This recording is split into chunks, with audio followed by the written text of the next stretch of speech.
Good morning, Year 3, and welcome to your Independent Writing Week. So this week, you're going to be taking all the knowledge that you have learnt, different skills and different features of your traditional tale, and you're going to be putting your own spin on the Three Little Pigs. So you're going to be choosing your own animal. So let's get started with a quick do now. I'm just going to share my screen. Okay, so your do now is looking at these sentences. I want you to read through and can you spot what is wrong with these sentences? So the first sentence says, the three little pigs go to market as they wanted to find something for their lunch. The second question says, "Ah, half an hour, puff and I'll eat you all up," said the mean pig. And the third says, the wimpy wolf wandered off, wondering where he could be safe from the evil pigs. So you can rewrite the sentences, or you can just spot the words or the punctuation that you think is wrong, or you can just discuss them. Press pause now to complete this, and when you're ready, press play. Okay, fantastic. I hope you spotted there are a few little mistakes. I think I was writing some of my sentences too quickly and I didn't look back at them. Okay, let's have a look at the answers. So number one, the three little pigs go to market as they wanted to find something for lunch. I'm going to get my green highlighter out. So the three little, this is not how we spell little, it's little ul. The ul sound at little is with an LE. And go to market as they wanted to find something for lunch. This is a story which should be written in the past tense. Go is our present tense, so something has happened at this moment, and went is the past tense. So the three little pigs went to market as they wanted to find something for their lunch. That's much better and makes a lot more sense. Number two, "I'll huff and puff and eat you all up," said the mean pig. So we've forgotten our conjunction here, which is why it should be I'll. I will huff and puff and eat you all up. You could also say I will huff and puff and eat you all up. It means exactly the same thing. But I think I'll fits in better here. And then at the end of our speech, our direct speech, we did not have our inverted commas to close our speech. So that's what we've added there. You could argue we could improve said. I'll leave that to you and think about what suggestions you can think of. And finally, the wimpy wolf wandered off, wondering where he could be safe from the evil pigs. I corrected the missing capital letter at the start of my sentence. This is still happening now, Year 3. This should have really, really been sorted. So you really got to make sure you're reading your work through carefully. So I've corrected that. So the wimpy wolf wandered off, a nice bit of alliteration there, wondering where. Oh, this isn't how we spell where as in where is it? That is were. It's a verb. So where as in a place, it's not here. Where is it? Think of that. If it's a place, it's got here in it. Where he could be safe from the evil pigs. Right, let's get on with our lesson today. Now, we're going to do a quick recap of what a traditional tale is, just to refresh your mind.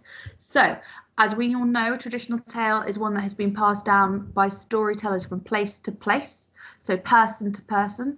It has been told orally, so spoken to each other, from generation to generation before being written down. So for a long time, people would tell these stories before they were even written down in books. So, traditional tales. So remember, fairy tales are commonly traditional tales, and some Disney films, yes, are based on traditional tales, but not all of them are traditional tales. So for example, Finding Nemo is not an example of a traditional tale. The Lion King, not an example of the traditional tale. Fantastic films, but not traditional tales. Cinderella and Snow White are traditional tales though. So who is the audience? So who is going to enjoy reading traditional tales? It's normally small children, but I still think anyone of any age can still enjoy them. And what is the purpose? They're to entertain, to make you laugh, to make you smile. they're just a bit of fun. As you can see here, it's an image here of maybe someone having them as a bedtime story. I know I used to get them as a bedtime story. And the ingredients of a traditional tale. So imagine we've got our big melting pot, like our witch's cauldron, and what do we need? We need some magical characters, maybe someone with a special power. You have heroes versus villains, just like we've had the 3 pigs versus the wolf, and you've got the 3 wolves versus the evil pig. You've got talking animals, creatures, and objects. I mean, pigs and wolves don't normally talk. In the stories such as Beauty and the Beast, candlesticks are talking. Doesn't really happen like that. Traditional settings, so we're talking castles, we're talking enchanted woods, magical scenes. Everything is as you would imagine in a dream of fairyland. And repetition is so important. I'll huff and I'll puff and I'll blow your house down. And then someone's been sitting in my chair. Mummy Bear goes, someone's been sitting in my chair. Baby Bear goes, someone's been sitting in my chair. It's repetition. It's all linked to repetition, which is how we remember these stories so well. Okay, so I'm just going to stop sharing my screen and I'm going to go to my visualizer and talk you through what we're going to be doing today. So today, just move this over. Today, you are going to be planning your own version of your traditional tale. So you're going to be choosing what animals, what setting. It's a completely free choice, but we're still going to keep some of the structure that we have learned about, just like we do normally in our writing. So what you can see here is I've got this planning sheet. This planning sheet is available on the home learning sheet. Of course you can print it, but you don't really need to, because it's just, you can just use it for information. So you, for what to include in each section, and then you can easily write that on another piece of paper.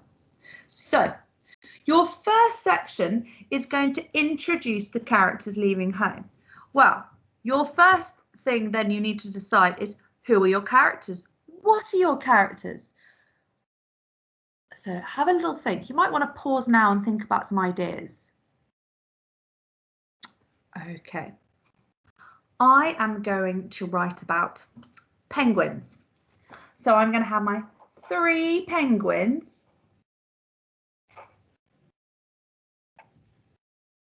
leaving a glacier. So a glacier, I think we talked about it in geography. So big, lots of kind of big ice mountain. So where are they going to go to? Well, I think my penguins are going to go to, I think they're going to go to a new mountain forest area. So one is going to have their house built out of like moss you find on the ground, that green thing. One's going to have it made out of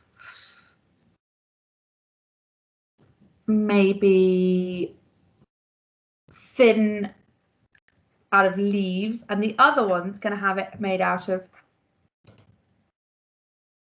big sticks.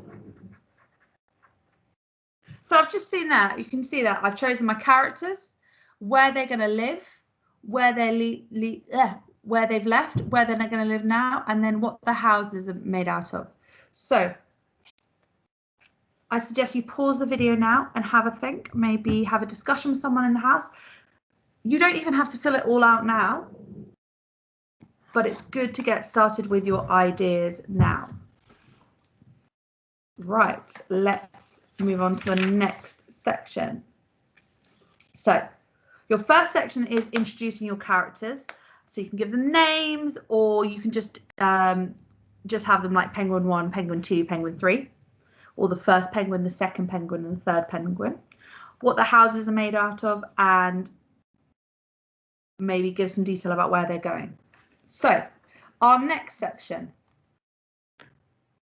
is, I'm just going to fold this down.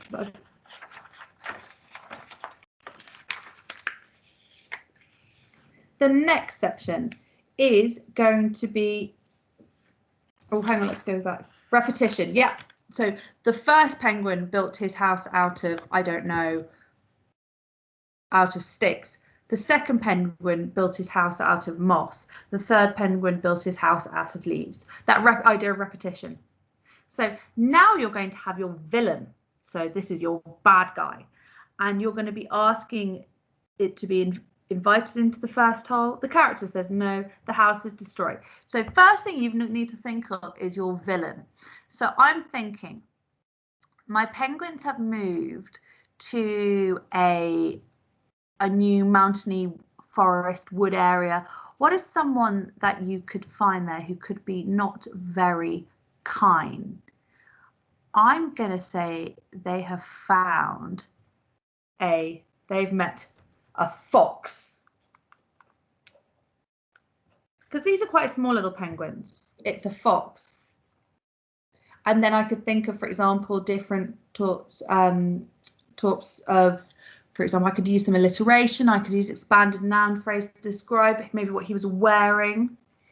So he asks, so maybe he could say, it's like, please may I, to get the idea of that repetition. Please may I. So he could be very much kind of a gentleman fox, I'm thinking that. And then my character said, absolutely not. No, no, no. So you've got to think that way, the dialogue, and because this is very much a section of dialogue, and that you think about how that dialogue could work. So you can even almost act it out to see what you think. So the character refuses. So no. So no. So it says no.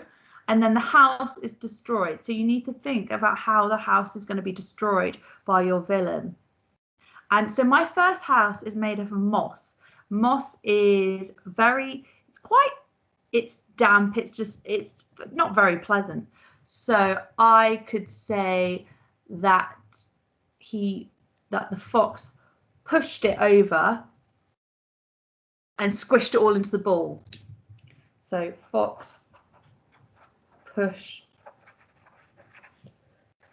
moss house over into a ball. There we go. Rolled it up, squished it all together. So your second one, the fox, is please may I, again, that kind of use the same repetition of language, and the character refuses. Again, use some repetition of ideas, because that just reinforces the idea of a fairy tale. So the house is destroyed. So this is the house made of leaves. So then remember, our focus is using adverbs of time. So think of your adverbs of time that we're looking at. So soon after this, we could say next, he knocked on the door.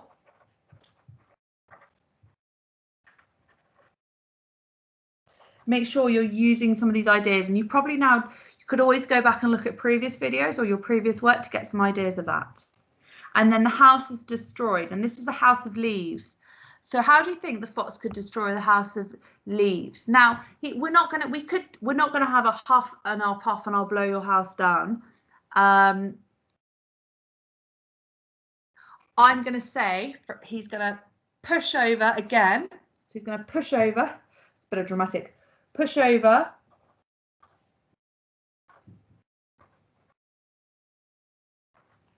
And then he's going to jump up and down in the leaves like a little child would do on an autumn day.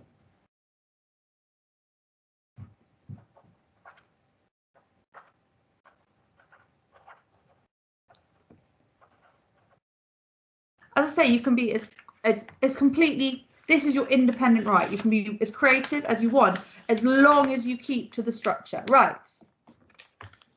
This final section here, and I think we've got one more on the back, is the fox asks to be invited into the third home.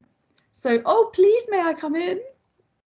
The character refuses, but because the house is stronger, the villain concocts a plan. So concocts, it obviously is plotting. It's plotting. It's where he becomes his kind of the evil genius. So character refuses. So you could use maybe an adverb, sternly refuses. And then you're using your reporter speech. Said is that the fox snarled. So he snarled that he would return.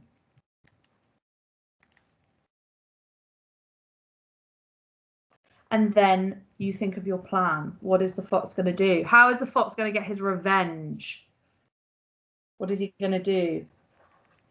What do you think he could do? We've got a house built of sticks. I'll leave you to have an idea of that. And then finally,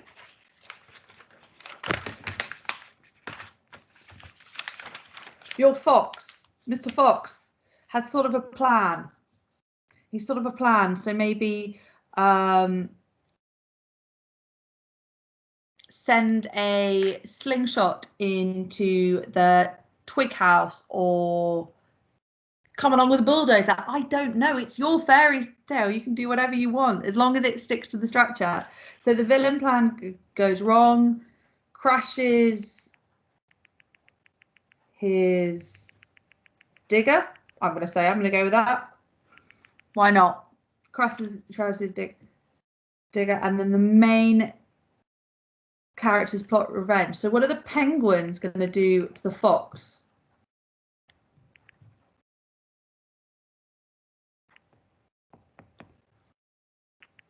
I just had a really good idea what they're going to do, but I'm not going to tell you because it's my writing, and someone you might come up with the idea. So be as creative as you want on this. So just to recap, and this is just my example of my planning. It's quite a strange idea if you look at it back on reflection. Got penguins. I've got and characters leaving home and what they're building their new houses about, and thinking about in this section when you're writing it, you need to include repetition. Then on the next section, you are going to be focusing on the appearance and the introduction of the villain. The introduction of the villain. So it's when you first meet him. We first introduce him to our readers, and then again, it's starting the whole structure is, can I come into your house? No, you can't come into my house. I'm going to do something to your house. It's that same structure over and over again. And you're making sure you include your direct speech in this section. That's a big focus for this section. Then the next section is, again, it's the second penguin. Very much, there's a lot of repetition in these three sections. You can definitely repeat a lot of the same structures and language ideas, but obviously you're going to change them for what's going on. What happens soon after that? Fox stomped off to the second penguin's house. Think about just including those adverbs of time just to move the action along. Then you have reporter speech, thinking of that said is dead. Please, let's think of some other words than said. You should have got a big library full of them now in your head. If not, you can always use a thesaurus, or maybe have a chat with someone in the house. So again, the villain concocts this plan. So the villain thinks of how he can get revenge. How can he end up that the penguins, in my case, don't win? Then something about the villain's plan goes wrong. So I've had the idea that the fox got a digger. And then the main characters plot revenge. So alliteration, remember that's when the first letter starts the same thing. So I could say, for example, the furious fox, or the fox furiously. So again, I've used that alliteration. The penguins pondered. So pondered is another way of saying, a ponder is another way of saying think. Think about those alliteration. Alliteration is really fun and a fantastic way of writing. So that is your writing lesson for today. You're going to go through your plan. As I said, don't need to print this out. You can just look at the different sections on my screen and get some ideas and pause. Be creative. We can't wait to see some of your writing. We've had some of the most fantastic pieces so far. Have a great rest of the day, and we'll see you all very soon. Bye-bye.